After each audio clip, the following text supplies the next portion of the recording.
Ce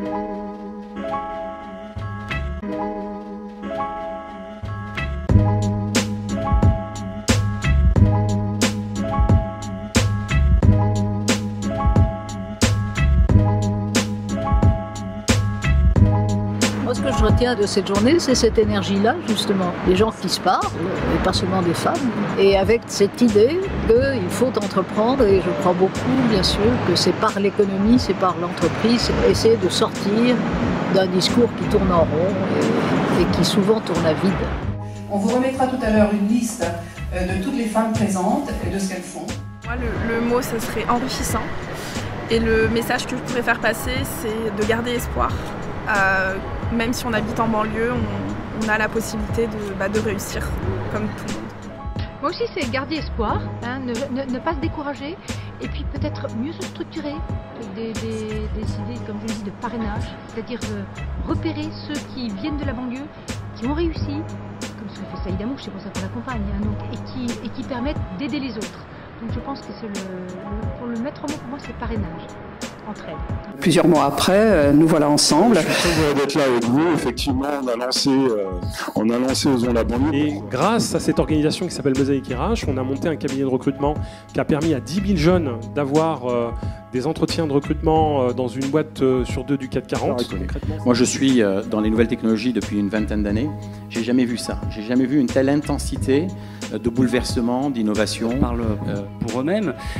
J'ai voulu justement, pour casser ces stéréotypes, eh bien, arrêter de fonctionner par image. Le moment est venu de faire que l'action politique française change. Et c'est à cela que je voudrais vous convier. Merci beaucoup. Si moi, aujourd'hui, j'arrive à vous faire changer ça, à vous mettre ça dans la tête, que le fait que chacun de vous, vous êtes responsable de ce que vous pouvez dire à quelqu'un.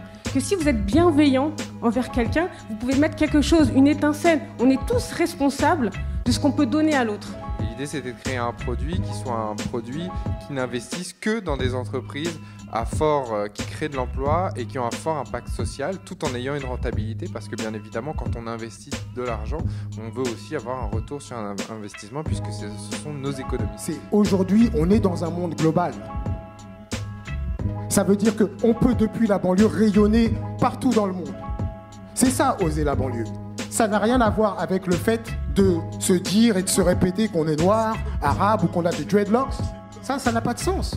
Je vous invite à faire fi des clichés et à vous concentrer sur votre être. C'est fondamental aujourd'hui d'être là parce qu'on est à un moment où les choses sont en train de se réinventer. On est à un moment où les cartes sont en train d'être redistribuées. Et ça me paraît absolument fondamental de rencontrer le maximum de gens possible pour pouvoir profiter de cette redistribution et de faire en sorte qu'elle soit la plus vertueuse, la plus éthique et la plus efficace pour tout le monde.